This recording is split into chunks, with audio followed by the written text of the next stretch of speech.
The Secret Thought. My dear sister Marjorie, I wrote. My fine goose quill scratched across the paper. You will never guess what has happened to me. I am in the service of His Majesty the King. I am Prince Edward's page. I paused, still too dazed to really believe it was true. I could remember the day we heard that Prince Edward had been born, and how the whole country had celebrated because King Henry's third wife, Queen Jane, had given him a son at last, an heir to the throne. The bells had rung wildly from every church, the guns had fired from every hill, the greens and lanes and towns and cities had streamed with cheering people. We had held a party for all the farmers and land workers and villagers. Ned Porritt had danced with my sister and made her blush. Matthew had helped himself to more wine than we were allowed, and was found as green as a marrow in the laundry basket. I carried on writing. The prince is 18 months old now, and I'm living in his home at the Palace of Hampton Court. It is the most beautiful place I have ever seen. I think King Henry must be the richest man in the world to have so much gold and silver and jewels in everything he owns. Each room glitters like the sun. They say this is his favourite of all his palaces. I get lost every time I leave the prince's suite. There are so many rooms and corridors. This is the first chance I've had to write to you. I have had permission from Mother Jack, the prince's wet nurse, to give me she gave me the paper and the quill, and she says she doesn't need me for an hour or so, as the prince is having his afternoon rest. I do miss home, but I love living in the palace. I love being Prince Edward's special servant, his page. He has so many servants and attendants, physicians, musicians, litter-bearers, jugglers, all puffed up like cockerels in their fancy doublets. I suppose I must look like a cockerel in the doublet my uncle bought for me. I can't undo it myself or lift it off my shoulders. I can't even bend down in it to do up the points on my shoes. I love everything, and most of all... But no, I can't tell her that bit. That was a secret thought. Much as I wanted to, it surely couldn't be spoken, not even in a letter. In the adjoining room, I could hear Mother Jack singing a lullaby to the little prince. He had many servants, but I thought I must be the most important, even more than Mother Jack. That's what he called her, in his jumbled nonsense speech. She was really Mistress Jackson. She was very strange, but I liked her. She had a little button of a nose and grey eyes like a pigeon's wing, and she loved to daydream and to tell gruesome stories. I had to take orders from her, and when she asked me to do something, I had to do it immediately. No loitering, no gossiping with the other servants. The only person I was allowed to think about was Prince Edward. Before I had left London, Uncle Carew had made sure I understood how important my work was going to be. You are the most important boy in this country, he told me. I went hot with sweat at the thought of it. Apart from the prince himself, he added. You have a magnificent future in front of you. Your aunt will be proud if you behave exactly as you should. I will, my lord, I said, and bowed. He had made me afraid again. I was always afraid of him. Be aware. If you do anything wrong, you will be disgraced. Your entire family will be disgraced, including my wife, including me. Do you understand? He was shouting now, pacing up and down his study, booming the words out to me so they echoed and rang. Never, never do anything to displease His Majesty, and never, never refer to the Pope as the head of the Church. His Majesty forbids it. His voice rose to a fury. His mouth was a square, snapping hole. His eyes were black, fierce lights. I covered my ears. I wanted to turn and run back to Montague Hall, to be safe again, with Marjorie and Nurse Joan. Go, William. He dismissed me with a curt nod of his head. Do your work with pride. I would never dare do anything to make him angry, that was for sure. But I had already made someone else angry, and that was Lord Percy Howard. He had really thought he would be chosen. So had everybody. He waited for me in the corridor that day when the king chose me. That job is mine, he hissed, and all the time he was smiling so that if anyone saw him they would think we were joking or something. My uncle is the most powerful man in England. He promised me I would be Prince Edward's page. I have been groomed for it. What right have you to take it from me? Your father is nothing but a common scribe. I had no idea what to say to him. I tried to walk away, but he grabbed hold of my wrist and grasped it so tightly that it made my eyes sting. He let go of me at that last, just dropped my hand as if I was a soiled shirt to be washed by a servant. I'll be watching you, he warned. I have friends and cousins everywhere watching you. everywhere. If you put 1 foot wrong, I'll know about it, be sure of that. If you displease His Majesty, he'll probably shut you away for the rest of your days, if you're lucky. I wanted to punch his bony, aristocratic nose, but I held my tongue and nodded to him as if I had just had the most pleasant conversation with him, and walked away. As soon as I was out of sight, my legs nearly collapsed from underneath me. I read through my letter to Marjorie again. I wouldn't dare to write down any of that, in case it was intercepted by my uncle.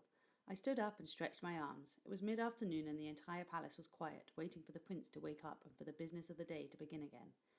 Everything that any of the hundreds of people in the whole of that palace did was for that baby prince. Nothing else mattered. Nobody else mattered. I walked round the room, watching my shadow as it followed me along the walls. Round again and round again. I went back to my letter, read it through and carried on. Hampton Court is on the banks of the River Thames, quite a long way from the city. I'm so glad to be out of London. I felt as if I was in a stinking prison when I was there. Mother Jack says the king is afraid to bring his little son into the city in case he catches a disease. Plague and sweating sickness are the worst, but there are plenty more. Mother Jack loves to tell me that people drop dead like flies in London, like summer flies, she says. The streets are full of rotting corpses. I believe her, Marjorie. The whole city reeks, rotting corpses, yes, I'm sure of it, and horse dung everywhere, and the gutters running with slops. But Hampton Court is washed and scrubbed 3 times a day. The gardens stretch right down to the river, and peacocks strut about like little King Henrys on lawns. I like the river here because it's clean and fresh, and it's teeming with fish. You should see them leaping for flies, but I don't like the peacocks. Mother Jack says Queen Anne Boleyn hated them when she was here because of the way they screech. I'd rather have our fussy old hens any day. And there are monkeys here too. They're like little dogs, but they have flat faces, a bit like people. They chatter and squeal all the time. I don't like them much either, but they're quite funny. Inside, the whole palace is painted with gold and rich colours, especially the prince's rooms. All the walls are covered with tapestries of hunting scenes and stories from the Bible. They're all new and bright. They make ours look scruffy as hairy old dogs. Doors are hidden behind them, like ours, so servants can just slide in and out of sight when they're called for. Do you remember the day we hid and listened to Aunt Carew and Brother John talking? Oh, Marjorie, where is Brother John now? Do you have any news of him? As soon as you hear anything, let me know, won't you? I hope he's with a kind family and that the children enjoy his riddles. I stretched my fingers. I thought about our little chapel at home and Brother John lighting the candles before Mass. I loved the way the flames used to whisper as if they were praying with us. I loved the painted wooden statues of the Holy Family and the saints. My favourite was Jesus in his red robe. You could see his wounded heart. Marjorie's favourite was the Virgin Mary in her blue gown with the chubby baby Jesus in her arms. And Matthew loved the wall painting of St. Nicholas in his boat and the Black Sea rocking around him. The Royal Chapel at Hampton Court was 20 times bigger than ours. No statues, no paintings. Its ceiling was as blue as the summer sky and sprinkled with golden veins and hundreds of golden stars. Heaven must be like that, I thought, gazing up at it. I was terrified of being accused of not accepting King Henry's reforms. It was treason, my aunt and uncle had told me time and time again, especially for a courtier. So I said aloud the Our Father in English like everyone else, but in my mind I said it in Latin. It reminded me of home. And when I opened my eyes, the candles blazed with such a fury that I thought they must be the eyes of the devil himself, rising out of the fires of hell to find me. I don't have time to be lonely or bored. I have to be with the prince all the time that he's awake. He can only just walk, and he's forever tripping over his long skirts and jabbering funny little words that only he and Mother Jack can understand. Some afternoons I have lessons from the knights who visit the court. I'm learning to fence and joust. I can send an arrow singing through the air. I can hold a falcon on my wrist. I can hunt deer. Soon I will be taught to wrestle and to swim and to play tennis. It's all part of my job to learn to do these things so I can teach them to the prince when he is older. Sometimes Mother Jack brings him to watch me, especially during my archery lessons. Sir Andrew, my archery tutor, is my favourite knight. I think he is Mother Jack's too. He teaches me how to choose the best and the sharpest arrow, how to hold my bow. He lays a clout of linen on a butt of earth, and I have to aim for it again and again. He shows me how to send my arrow like a pike to its prey. It swims, he says, and Prince Edward claps his hands and shouts, "Whims, whims!" And that's what he calls me, Whims. Funny, isn't it? He waddles up and down the lawns with Mother Jack, holding the sashes on his long gown. She smiles at Sir Andrew and he pretends not to notice. Up and down the prince goes, clutching at the leaves of the bushes he passes, stroking them. Or he sits on Mother Jack's knee, watching me, crowing and clapping his little hands together. His two half-sisters, Lady Mary and Lady Elizabeth, hardly ever visit him. King Henry doesn't like them to. Mother Jack says they must be lonely creatures, out of the king's mind most of the time. They live miles away in Hatfield, right in the middle of England. Prince Edward knows me best of all. He loves me best. Mother Jack has plenty of errands for me. Get this, say that, find Lord So-and-so. Everything the prince needs I have to fetch, and no one else is allowed to do it. When she puts him to bed at night, I stand by his cot, listening to the stories she tells him. They're frightening enough to curdle my own dreams, much scarier than Ned's. But the prince stares at her, listening to every terrifying word as she's singing a lullaby.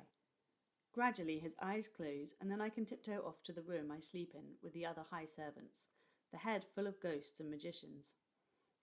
I drop into bed at night like a sack of turnips, and never wake up till the clock crows and my own servants come to dress me for the day. I paused with the quill poised in my fingers. I must have been writing for over an hour, and I still hadn't said what I really wanted to say, my secret. Next to the prince, I wanted to add, I think I'm the king's favourite boy. I whispered it into the pages, then signed my name and sealed it. In the adjoining room I could hear the prince chirping like a sparrow to Mother Jack. He was awake again. My time was no longer my own. The king's favourite. There, I've said it now. I've brought the secret out into the open and let it dart away bright and free like a dragonfly. How did I know I was his favourite boy? Because he treated me like one, and I think I know why. He sent for me one day when he was visiting the prince. I was already on the long-winded errand for Mother Jack, but I knew the king had to be obeyed instantly and came straight back to Prince Edward's apartments. The little boy was in bed, and there was a ghostly sweating paleness about his face. He had been taken ill suddenly. Mother Jack was crying. The room was full of people. The king was pacing up and down. I will try a new potion, the court physician said, and King Henry turned on him, his face blazing red. You will not touch him. It's because of that foul potion you gave him this morning that he's sick now. The physician bowed. The boils on his neck were as red as rose hips, I noticed. Yes, your majesty, but I have another to try. Out, out, out, the king roared. All of you, out. The servants backed away, dithering with fright. I was backing out too. I had never seen the king behaving like this before. I just wanted to run and hide, but His Majesty flicked his hands in an angry gesture for me to stay. I bowed deeply and waited. What does my son need, woman? The king asked Mother Jack, who had refused to leave her charge. His eyes were glittering. Sleep, she whispered. All he needs is sleep, but he can't settle. He's too poorly. The king turned to me. You, page, sing to him. Sing to him to sleep. I shuffled my feet and gulped. My throat was dry as a desert. I remembered one of the Bible stories we used to read with Brother John about the shepherd boy, David, singing to the mad King Saul. Imagine how frightened he must have been, Brother John used to say.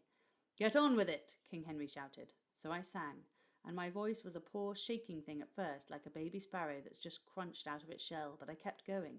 I closed my eyes and kept going, and when I opened my eyes again, the prince was asleep, and Mother Jack was patting his covers around him, and King Henry was nodding and smiling. You did well, boy, he said. What's your name again?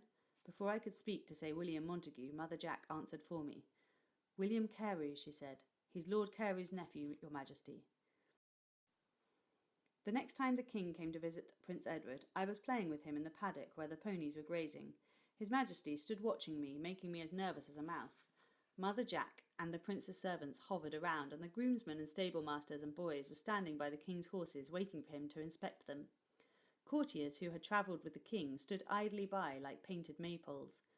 Give him a ride, King Henry called. His voice boomed around the stable walls, and I realised with a little skip of fright that he was talking to me. I lifted the squirming boy onto the back of a fat little pony, and there was an ah of horror all around me as I did so. I had touched the royal person. I knew that the eyes of the entire household of Hampton Court were on me. The eyes of the whole country, it felt like. What if he fell off? I could see Mother Jack clutching the sides of her skirts, ready to run and catch him, and the head groom with his hands dithering out like white fishes. The prince's many servants shuffled together like a little velvet-coated army of protectors, and the royal physician broke out into bubbles of sweat, padding his boils with a handkerchief. The royal jester, Will Summers, gave a little whoopla of delight. "Oh, fun, fun," he called. "Don't drop the royal egg." I nudged the pony forward so gently, just a few steps, so Prince Edward could feel the rolling movement under him. I clung on to him fast. His eyes were wide and bright, and he chuckled with joy. So did the king. "That was well done, young William Carew," he called as I lifted the prince down again, and he toddled off into Mother Jack's arms. King Henry strolled up to me, towering above me. He had a sharp, sour smell about him that day, from a sore on his leg. It made me want to move away, but I couldn't. His breath came heavy and wheezing because he is so large. "Do you enjoy riding?" I bowed. "I do, your majesty, though I will never be as fine a horseman as you." He laughed and walked away. My uncle Carew was there that day, and he stayed behind a moment to whisper behind his hand. "You do well, William." "Thank you, uncle. I'm glad it pleases you." "His majesty told me that he is as fond of you already as if you were his own son." He stepped back. His stern eyes shone. "Do not displease him. Ever." And he strode away, leaving me glowing with pride. And yet, the more I thought about this last remark, the colder I felt. Mother Jack swept past me with the little prince in his arms. "Stay in the sunshine," she murmured. I wondered later whether she had heard what my uncle had just said. Next day, one of the Prince Edward's footmen came bowing into the royal chamber. The prince was bobbing across the green tiles on his hobby horse, squealing noisily and barging into me on purpose, so I didn't pay much attention to what the footman was saying. "William Carew," was all I heard. "William Montague," I muttered, jumping out of the prince's way. "Oh, in that case this message can't be for you," Mother Jack said, teasing. "What a shame." I turned to the footman and he raised his eyebrows. "If you're William Carew, then His Majesty's head groomsman has asked permission to see you. If you're not him, then please tell me where I can find him, because it's a matter of great importance." I swallowed. "I am William Carew," I said. "Sometimes," I agreed. I added quietly. "Then His Majesty's head groomsman has asked to speak to you in the stables." He bowed to the prince, who had just fallen over and was howling, and backed out of the chamber. "May I go?" I asked Mother Jack. "Well, you'll burst with curiosity if you don't go, and I'm as keen as a cat to know what he wants with you," she said. "But you must wait till the prince has had his afternoon sleep." Wait. That's all anyone did at Hampton Court. At last Prince Edward's eyelids dipped down, and I was given the nod to slip away. The groomsman was standing with his back to me, talking to the keeper of the stables. It was obvious that they were talking about me, because their words froze like snowflakes on their lips as soon as they saw me.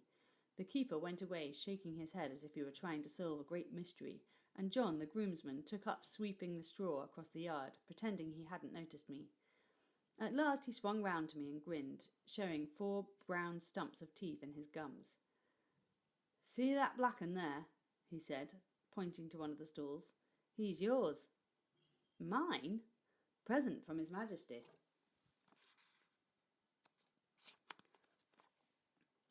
"Mine?" I couldn't believe it. "Mine? From the king?" "Seems like." John shrugged his bony shoulders. I led the beautiful young stallion out into the stable yard. One of the stable lads brought me brushes, and I groomed the horse myself the way Ned Porritt had taught me at home, sleeking and smoothing, murmuring all the time to the horse as he lifted his head and nodded and pawed the earth. I loved the smell of horses, full of haystack warmth, and I loved the striking of their hooves and the wicking of their voices. I loved everything about them. "What shall I call you?" I whispered in his ear. He flicked his head away and lifted his hooves daintily. He was the colour of deep water, rippling with light, and he moved like a dancer. I suddenly decided to call him Green Willow. Green is the colour of magic, the colour of the fields of home. My sister's best gown is green.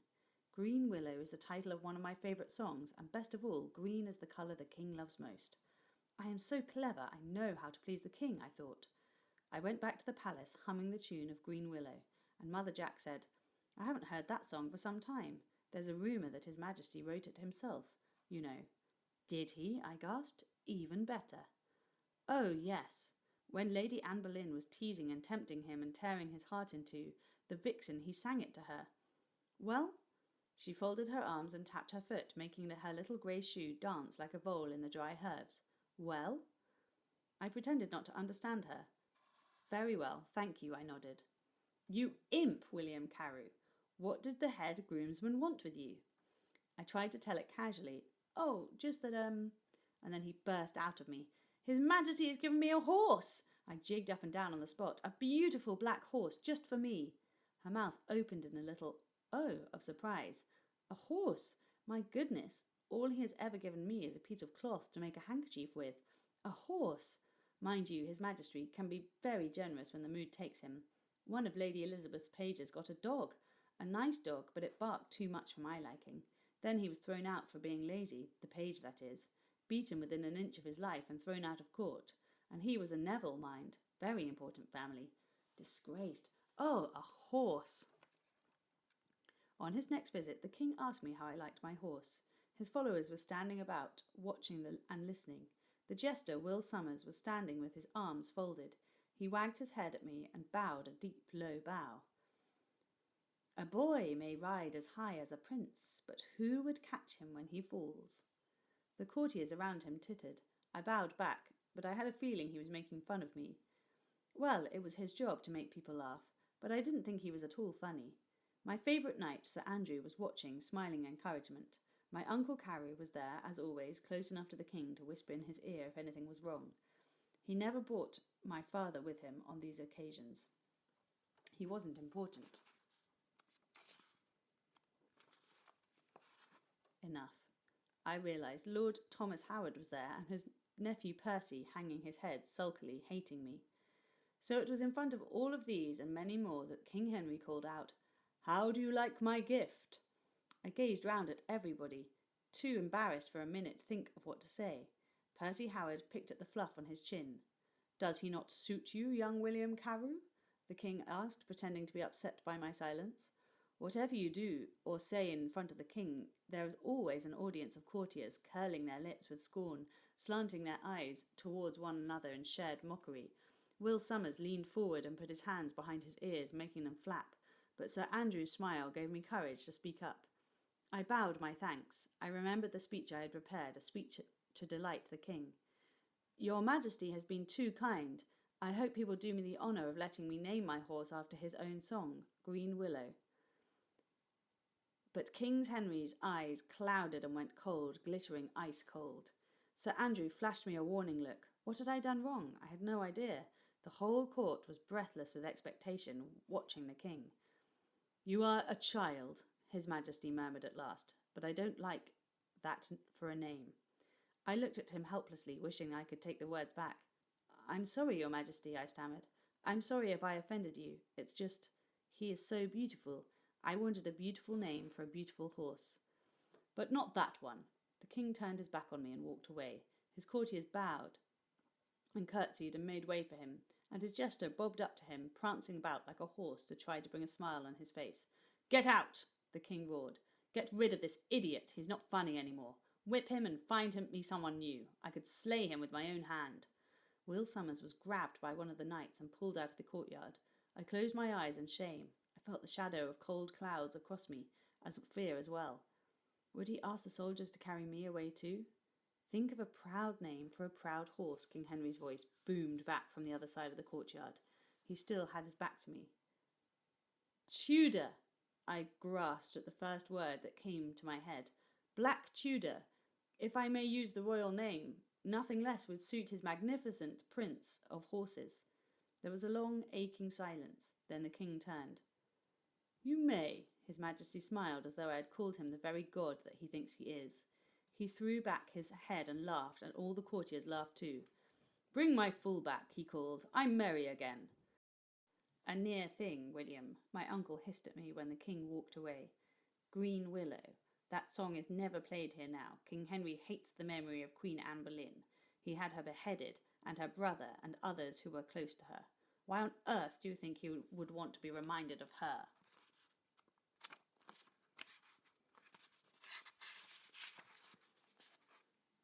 "In future, keep your wits about you and your mouth shut." And that was exactly what my aunt had told me the day I left home. "Think before you speak. It should be written in Latin above your bed. Cogita antiquam dicas." But I could breathe again. I was back in the sunshine again. I could be proud. Proud, yes, proud. Who wouldn't be proud to be the king's favourite? Mother Jack gave me permission to exercise Black Tudor every day when the prince was sleeping, and I rode him round the huge estate, watched with envy by some of the other servants, envy and hatred. I rode him every time I was free, but I wasn't really free. There was nowhere for me to go, nowhere outside the vast palace grounds, nowhere beyond the walls, nowhere outside the gates. I was always riding alone. Round and round I went, round and round. It made me think of the bear I had seen, chained to a post in a yard, pacing round and round. Wherever I went, I saw my lonely shadow stalking me. He was my only friend. What I really, truly wanted was to go back home. Matthew is found. 2 letters came for me on the same day. The highest servant, the chamberlain himself, brought him into the prince's suite on a silver salver. He looked at me sternly as I stood in my place by the fire, arms behind my back, perfectly still and waiting for instructions. He handed the salver to Mother Jack and took the letters. "You will read them first," he told her, glancing at me again, and left the room. "They're for you, William, 2 at once," Mother Jack said. She could have read them, but she screwed up her grey eyes as if she was too tired to bother, and handed them to me with a nod that I could take myself off and read them on my own. I recognised the handwriting of both of them. One was from Marjorie, and the other was from my father. There must be something very important to tell me, I thought. I had no idea why my father would write. I put his aside uneasily and read my sister's first. "My dear little brother," Marjorie wrote. This made me smile. I was a year younger than she was, and she was several inches taller than me too. She never let me forget. "So much has happened. I've been trying to find a chance to write to you, but I knew that Aunt Carrie would insist on reading the letter before it was sent. Today she has a bad cold and she's gone to bed, sorry for herself and sneezing her head off, so at last I had time to myself." Here there was a drawing of Aunt Carrie balanced like a turnip on a pile of cushions with a nose throbbing with redness. "I'm so happy to hear about your wonderful time at Hampton Court. You have all the luck. I'm so envious. It's very, very lonely here without you, and I have so much to tell you. First and most important is that Matthew has been found. His body was washed up further along the coast. Oh, now I'm crying again. Some tin miners found him and carried him into the hamlet. He is buried in the local churchyard. We only found out 2 weeks ago when a peddler came to our kitchens full of local news in exchange for soup. Cook told Stephen, and he said the drowned boy must be our Matthew, and he told Aunt Carrie, and she wrote to Father. He came home at once. The men who found the drowned body had kept his doublet, and sure enough it was poor Matthew's. I put the letter to one side for a minute. I couldn't carry on reading it. My eyes were so full and my head was shaking. My hands were shaking. I paced round the room and let the hurting sobs come, and there was no one to turn to for comfort. Father has put up a gravestone for him where he was buried. Oh, and he's such a cold and windy place for our brother to be, Will. He prayed to thank God that his soul was finally at rest, but you should have been there. Of course, I asked if you knew and why you hadn't come, and Father said King Henry wouldn't allow it. All the servants came to the little ceremony in the churchyard. We walked there all the way from our house. Well, Aunt Carrie didn't. She had to go in the rickety old carriage. Ned Porritt drove her, and wept like a little boy all the time. "Master Matthew was my friend," he said, and Aunt Carrie snapped at him for that. "You were his servant, not his friend," she said, and that made poor little Ned sob even more. Father has asked a local woodcarver to make an effigy of Matthew from a drawing Brother John did. Do you remember the carver said that he can change the face so it looks as if he's sleeping? It's going to go in our chapel. You asked about Brother John. Nobody knows where he's gone, but Nurse Jones said a letter came from Lord Carrie the night before he left. Aunt Carrie read it and went very pale, and went straight to Brother John's room. No one saw him again after that. Joan thinks he was simply turned out of the house with nowhere to go. I can hardly believe that even Aunt Carrie would be so cruel. But wouldn't he have said goodbye to all of us otherwise? I miss him so much, even his riddles. He was so happy all the time. I'm so glad I have the little statue he carved for me. No more fun here, but you would laugh to see me learning to dance under Aunt Carrie's instructions. She gets carried away, furious and impatient with me for being so clumsy, and she sweeps into the middle of the room like a barge in full sail. She is a sight to be seen. Will, if you were here watching, I wouldn't be able to stop giggling. Her chin wobbles, her head is thrown back as if she's in some sort of trance. Like this, my dear, she murmurs, like a leaf in the wind. Oh, but she wobbles, Will. She thinks she's floating airily, but she just sways and wobbles, and all her clothes sway and wobble with her. Sometimes she asks Nurse Joan to come up and dance with me. You know what she's like. She's so shy she would rather hide under the table than be asked to dance in front of anyone. So she flusters and stumbles and goes redder than cherries. But what's it all for? Where can anyone dance around here? I don't want to dance anyway. Here there was a drawing of my Aunt Carew fully sailed and wobbling, and Nurse Joan crouching under a table. Oh, I wish you were here. There, that's it. I wanted to write to you and I'm really miserable, but it's made me feel a little better to be thinking about you as I write. I hope you're happy in your glorious palace. I wish I could see you soon, soon, soon. Your loving sister, Marjorie. I read the letter again and again. I think it made me lonelier than ever. I thought of my brother brought out of the sea by strangers, carried to the shore by strangers, and buried in the earth by strangers. And it made me angry because my father hadn't told me himself about Matthew. Why not? Why not? Didn't he think I cared? Didn't he think I was worth telling? No one in the world was closer to Matthew than I had been. Surely my father knew that. And now I knew what my father's letter would be about. I opened it, and sure enough, it was a brief note telling me about Matthew. I delayed writing to you because I first needed to ask permission from His Majesty for you to return to Montague Hall with me. I am sorry to say that permission was not granted. I am deeply saddened by these events. I have left it with your sister to give you the details. But I knew deep down why my father hadn't told me himself about Matthew. It was because he blamed me for Matthew's death, and if there'd been a choice, that terrible time in the bay, he would have saved him and not me.